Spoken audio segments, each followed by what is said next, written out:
ओम श्री साई राम। भगवान बाबा की दिव्य चरणों में कोटि कोटि प्रणाम। भगवान श्री कृष्ण और उनके सखा अर्जुन के बारे में हम सब कुछ न कुछ जानते ही हैं, लेकिन उनकी रिश्तों की गहराइयों को हम जितना जाने उतना ही कम है। अर्जुन से अपने अनन्य प्रेम के लिए श्री कृष्ण इंद्र से भी भिड़ गए। वो न केवल एक मित्र थे, बल्कि अर्जुन के सारथी, संरक्षक और मार्गदर्शक भी थे। जन्माष्टमी के पावन पर्व पर श्री सत्य साई सेवा समिति दौसा बाल विकास के द्वारा कृष्ण अर्जुन संवाद को एक नाटक द्वारा प्रस्तुत किया जा रहा है। युद्ध क्षेत्र में नगाड़े बजने लगे। दोनों पक्षों की सेनाएं आमने सामने खड़ी थी। श्री कृष्ण अर्जुन के सारथी बनकर आए, किंतु शोक और निराशा में डूबे अर्जुन ने युद्ध करने से इनकार कर दिया। और किस तरह श्री कृष्ण ने उनका मार्गदर्शन किया, आइए प्रस्तुत झांकी में देखते हैं।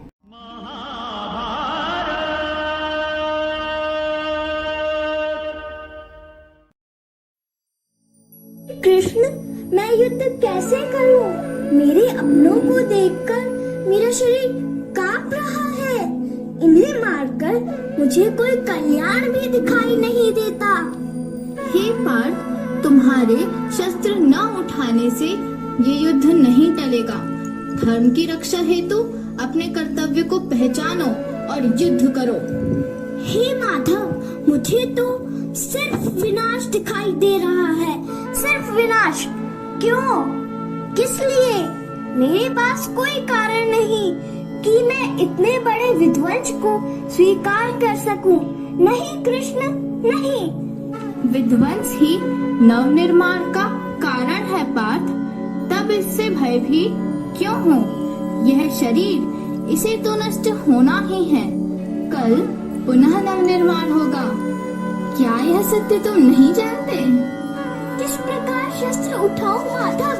जिनकी सेवा करना परम कर्तव्य माना गया है, ऐसे पितामह गुरु द्रोण, मामा श्री, ज्येष्ठ भ्राता के सामने शस्त्र उठाने का साहस नहीं है मुझमें केशव।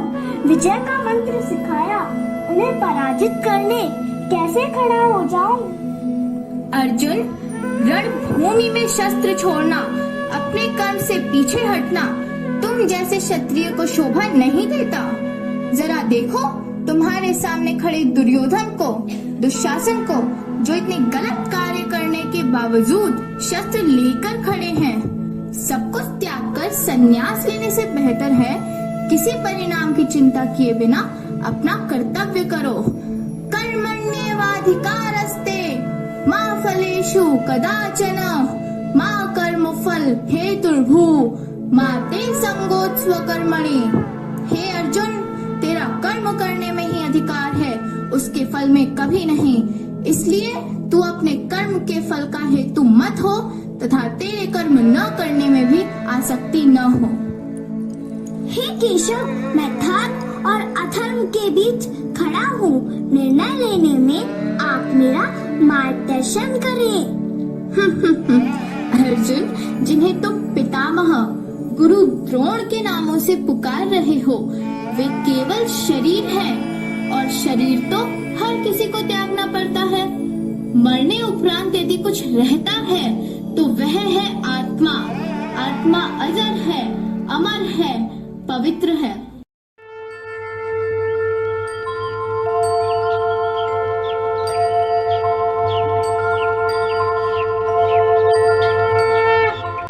नैनं छिन्दन्ति शस्त्राणि नैनं दहति पावकः न चैनं क्लेदयन्त्यापो न शोषयति मारुतः। अर्जुन, आत्मा को शस्त्र काट नहीं सकते, आग जला नहीं सकती, जल गला नहीं सकता और पवन सुखा नहीं सकता। माना आत्मा जन्म नहीं लेती, पर लोग तो जन्म लेते हैं ना केशव। परंतु मेरे अपनों की मृत्यु मुझे सुख कैसे देगी? वो तो मुझे दुख ही पहुंचाएगी ना। जन्म लेने वालों की मृत्यु तो निश्चित है, फिर शोक क्यों? अर्जुन, वास्तव में मनुष्य को कोई कर्म नहीं बांधता। यदि बांधती हैं तो उस कर्म से जुड़ी आशाएं। विचार करो, यदि तुम्हें इस युद्ध में न तो विजय का मोह हो और न ही पराजय का भय हो, तो तुम्हें सुख प्राप्त होगा या दुख? ना तो सुख और ना ही दुख केशव। सुख और दुख ऋतुओं की तरह आते जाते हैं और हमारा वर्तमान जीवन ही संपूर्ण जीवन नहीं है पार्थ। हम थे, हम हैं और हम होंगे। सुखे दुखे समीकृत्वा लाभालाभौ जया जयौ ततो युद्धाय युज्यस्व नैवं पापं वाप्यसि। सुख और दुख को समान मानकर लाभ, हानि, जय, पराजय का विचार किए बिना यदि तुम युद्ध करोगे कांते, तो तुम पाप के भागी नहीं बनोगे। इसी को कर्मयोग कहते हैं, जो यह जान लेता है कि वो एक शरीर नहीं, केवल एक आत्मा है। शरीर का अनुभव तो केवल मृत्यु तक होता है, अर्थात यह वास्तविक नहीं, केवल आया है। इसके लिए कर्मयोगी बनना आसान है। हे अच्युत, आपकी कृपा से मेरा मोह नष्ट हो गया।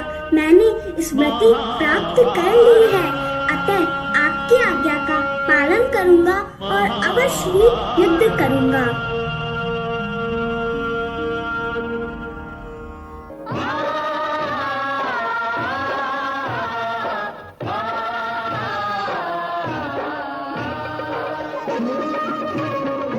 तो यह थी एक छोटी सी झलक कृष्ण अर्जुन संवाद की।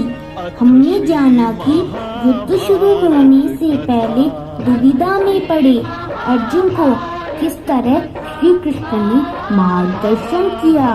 सारथी तो बने ही, लेकिन सही राय, सही कर्म की पहचान भी करवाई और विराट रूप के दर्शन करवाकर एहसास करवाया, मैं ही अर्जुन हूँ। यदा यदा हि धर्मस्य ग्लानिर्भवति भवति भारत अभ्युत्थानमधर्मस्य तदात्मानं सृजाम्यहं परित्राणाय साधूनां विनाशाय च दुष्कृता धर्म संस्थापनार्थाय संभवामि युगे युगे। 21वीं सदी में इस श्लोक की महत्ता और भी अधिक बढ़ गई है, क्योंकि लालची और स्वार्थी लोग अविवेकी होकर अधर्म को बढ़ावा दे रहे हैं।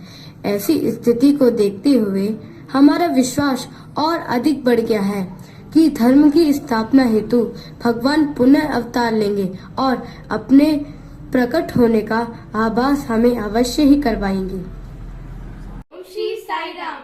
आप सभी को जन्माष्टमी की हार्दिक शुभकामनाएं।